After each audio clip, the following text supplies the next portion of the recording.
ఏపీలో హింస కారణం ఎస్పీలను మార్చడమే అన్నారు అంబటి రాంబాబు.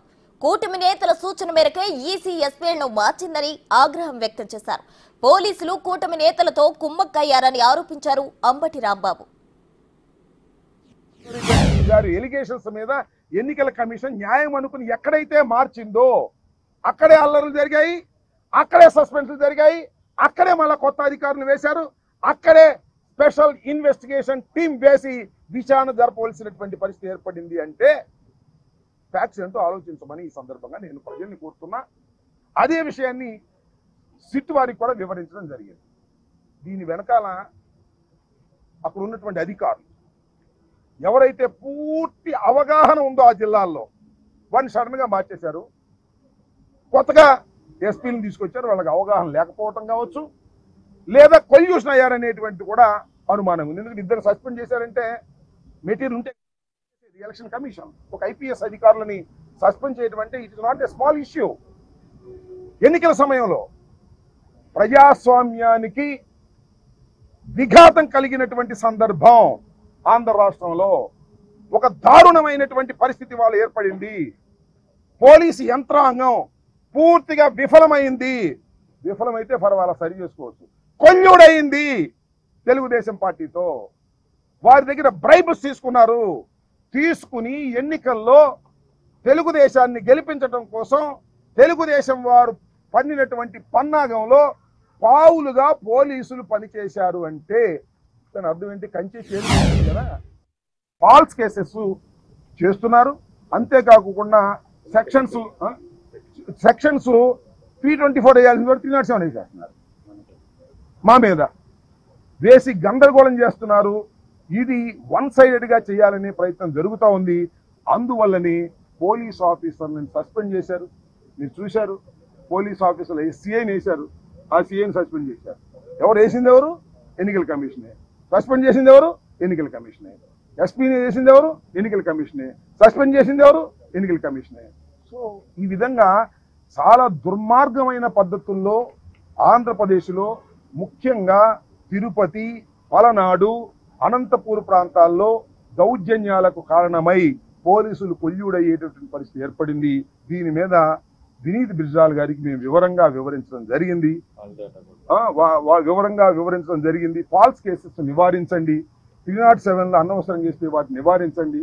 అవసరమైతే కాల్ డేటాలు ఎవరైతే ఎస్ఐల దగ్గర, సిఐల దగ్గర, వీళ్ళ దగ్గర కాల్ డేటాలు మీరు సేకరించండి. సేకరిస్తే ఎవరెవరు ఏమేమి మాట్లాడారు, ఆ సమయంలో మాట్లాడకూడని వ్యక్తులు ఎవరు మాట్లాడారు. ఫర్ ఎగ్జాంపుల్ ఏమన్నా ఎస్పీతో మాట్లాడతారు, నా ప్రత్యర్థి ఉంటాడు ఎస్పీతో మాట్లాడతారు. వీళ్ళు కాకుండా బయట నుంచి ఎవరైనా మాట్లాడారా, ఎవరైనా మేనేజ్ చేశారా, ఇవన్నీ కూడా పోలీసు వారు దృష్టి పెడితే పోలీసు వారు ఏమి చేశారనేది చాలా స్పష్టంగా అర్థమవుతుంది. కాబట్టి దీని మీద థరో ఎంక్వైరీ చేసి జస్టిస్ చేయాలి.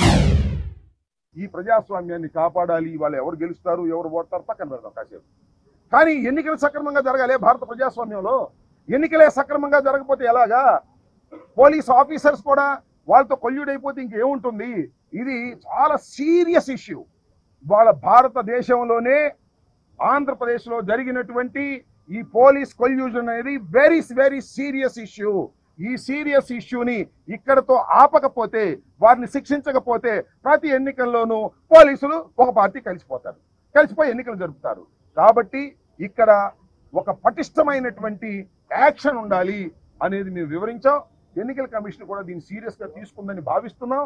ఇప్పుడు సిట్కి వచ్చినటువంటి వినీత్ బిజ్రాల్ కూడా is a very very experienced officer, very sincere officer అనేది మేము నమ్ముతున్నాం. కాబట్టి దీనిలో ఖచ్చితంగా యాక్షన్ తీసుకుని ఎవరైతే తప్పు చేశారో ఆ అధికారులను శిక్షించవలసినటువంటి పరిస్థితి ఉంటుందని, ఎక్కడైతే కొన్ని గ్రామాలు ఇవాళ మనం చేస్తున్నాం, కొన్ని గ్రామాలు మా కాన్స్టిట్యున్సీలో నాకు తెలుసు, కడవని తెలియదు, ఇంకా మాచర్లో కూడా గ్రామాలు ఉన్నాయి. గ్రామాలు వదిలిపెట్టి వెళ్ళిపోయారు. ఎస్సీలు వెళ్ళిపోయారు. అగ్రకులాలు కొడుతుంటాయి. తొండపి అనే గ్రామం ఉంది, ముస్లిం మైనారిటీస్ మొత్తం వెళ్ళిపోయారు. వాళ్ళందరినీ మళ్ళీ తీసుకొచ్చి ప్రజా జీవితంలో ఆ గ్రామాల్లో వారి ఆస్తుల దగ్గర తీసుకురావాలి. ఆస్తులు తగలేశారు, ఇళ్ళు తగలేశారు, బైకులు తగలేశారు, స్కూటర్లు తగలేశారు, ట్రాక్టర్లు తగలేశారు. వెళ్ళిపోయి అలో లక్షణాన్ని పడుతూ ఉన్నారు. ఇది చాలా దురదృష్టకరమైనటువంటి పరిస్థితి. నాగరిక సమాజంలో జరగకూడనటువంటి విషయాలు జరిగాయి. వీటన్నిటినీ సెటరైజ్ చేయాల్సినటువంటి బాధ్యత పోలీసు యంత్రాంగానికి ఉంది. మీరు చూశారు, సీసీ కెమెరాలను పోలీసులే పాల్గొట్టారు తాడిపత్రిలో.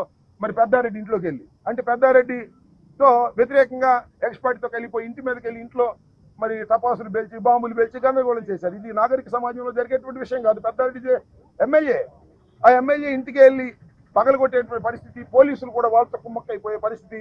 ఎక్కడైతే ఎస్పీని మార్చారో అక్కడ పోలీసులు వెళ్ళి వాళ్ళతో కుమ్మక్కైపోయారు. అంటే మార్పు వల్ల తెలుగుదేశానికి ఉపయోగం జరుగుతుందని భావించి చేసినట్టుగా మనకు అర్థమవుతా ఉంది. దీనిలో కుట్రదారులు బయటికి రావాలి, ఈ కుట్రదారుల మీద యాక్షన్ తీసుకోవాలి అనేది మేము ఇప్పుడు వివరించడం జరిగింది.